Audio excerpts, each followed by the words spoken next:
বাংলাদেশকে আজকের বিশ্বে পরিচিত করেছে শুধু ভাষা আন্দোলন কিংবা মুক্তিযুদ্ধের ইতিহাস নয়, বরং পোশাক শিল্পও একটি বড় পরিচয় বহন করছে।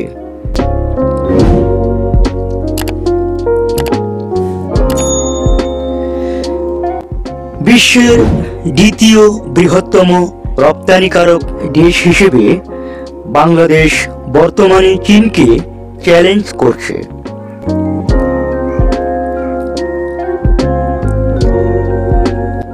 কিন্তু এই সাফল্যের আড়ালে রয়েছে শ্রমিকের অমানবিক বাস্তবতা, নিরাপত্তা সংকট, বৈদেশিক চাপ, ডলারের দোলাচল এবং মালিক শ্রমিক দ্বন্দ্ব।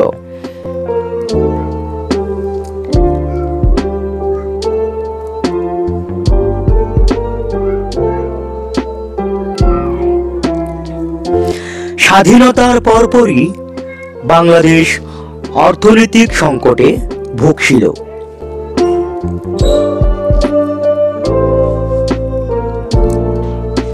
1970-এর দশকের শেষ দিকে স্থানীয় উদ্যোক্তারা যখন জামা কাপড় বিদেশে পাঠানো শুরু করেন, তখন কেউ ভাবতেও পারেনি এই খাত একদিন হবে দেশের অর্থনীতির মেরুদণ্ড।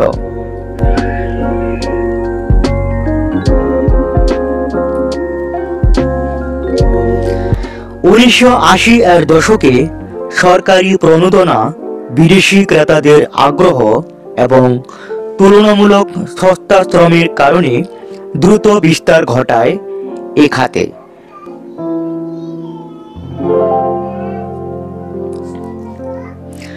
উনিশশো সালে মাত্র 384টি কারখানা থাকলেও আজ দেশে প্রায় 4000-এরও বেশি পোশাক কারখানা চালু রয়েছে।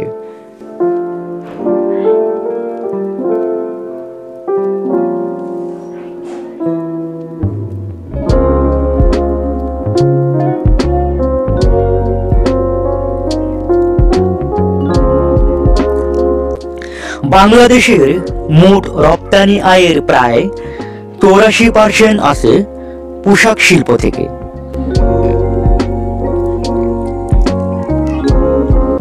বছরে $50 বিলিয়ন বেশি রপ্তানি আয় করছে এ খাত।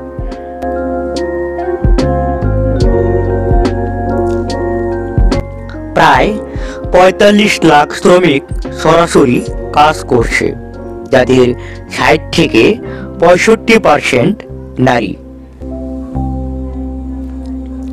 পরোক্ষভাবে প্রায় 2 থেকে 3 কোটি মানুষ জীবিকা নির্বাহ করছে এই শিল্পের সাথে যুক্ত থেকে।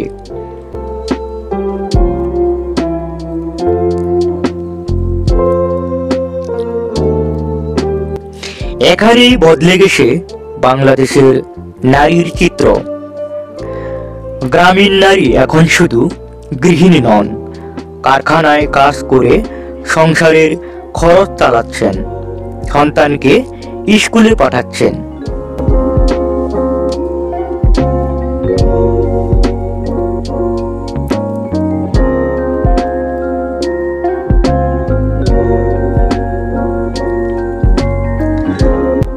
শ্রমিকের বাস্তবতা, যত সাফল্যের গল্প আছে ততই লুকিয়ে আছে সংগ্রামের কাহিনী।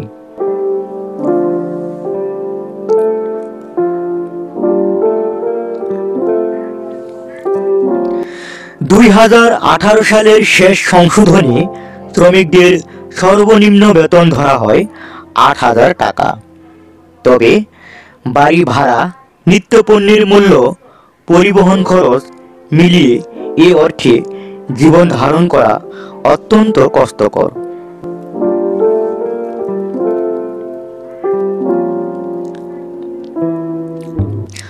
অনেক শ্রমিককে 8 ঘন্টার শিফটের বাইরে অতিরিক্ত সময় কাজ করতে হয়, কিন্তু তার সঠিক পারিশ্রমিক পান না।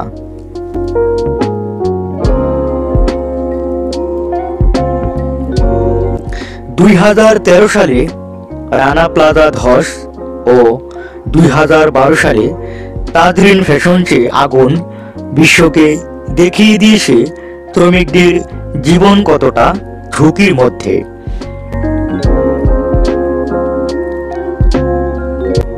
এখনো শত শত কারখানা অগ্নি নিরাপত্তা ও ভবন নিরাপত্তার মান পূরণ করতে পারেনি।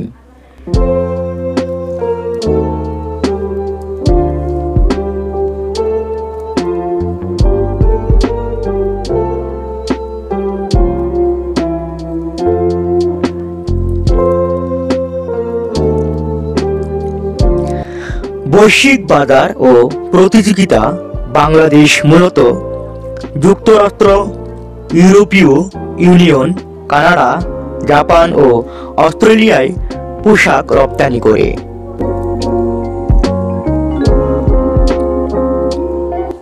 কিন্তু চীন, ভিয়েতনাম, ভারত, কম্বোডিয়া এবং ইথিওপিয়ার মতো দেশগুলো বাংলাদেশকে প্রতিনিয়ত চ্যালেঞ্জ ছুড়ে দিচ্ছে।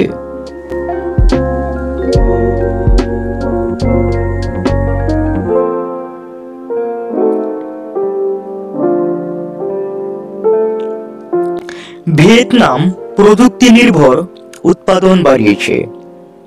চীন এখনো বিশাল উৎপাদন শক্তি ধরে রেখেছে।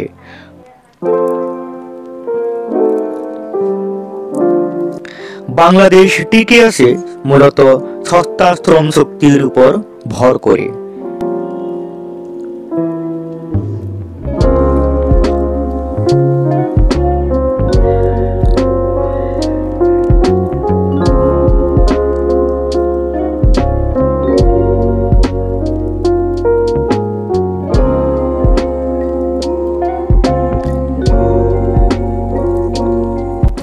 বৈদেশিক ক্রেতারা প্রায়শই কম দামে বেশি নীতি প্রয়োগ করে। তারা বড় অর্ডার দেয় কিন্তু মুনাফা অনেকাংশে কেটে রাখে। এর ফলে মালিকরা চাপ প্রয়োগ করেন শ্রমিকদের উপর।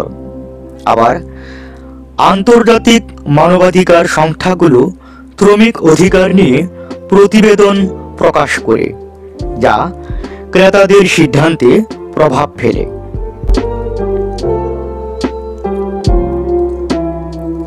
ফলে একদিকে ডলার আয় বাড়ছে, অন্যদিকে চাপের মুখে মালিক শ্রমিক দ্বন্দ্বও তীব্র হচ্ছে।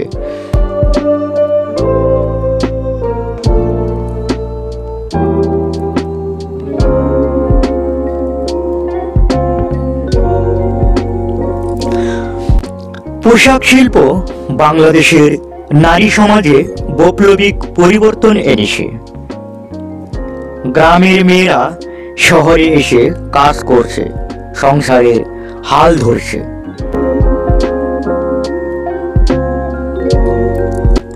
নারী ক্ষমতায়ন ও অর্থনৈতিক স্বাধীনতা বেড়েছে। তবে এর সাথে বেড়েছে হয়রানি, নিরাপত্তাহীনতা এবং কর্মক্ষেত্রে বৈষম্য।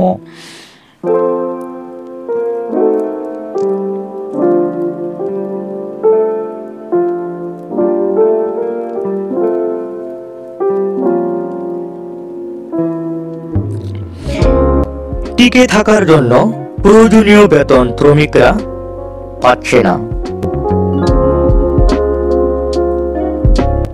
রানা প্লাজার পর অনেক কারখানা সংস্কার হলেও এখনো ঝুঁকি রয়ে গেছে। বিশ্ববাজারে প্রতিযোগিতা টিকিয়ে রাখতে অটোমেশনের প্রয়োজন। রং কারখানা ও বর্জ্য ব্যবস্থাপনায় দুর্বলতা রয়েছে। বৈদেশিক ক্রেতাদের শর্ত মানা কঠিন হয়ে দাঁড়াচ্ছে।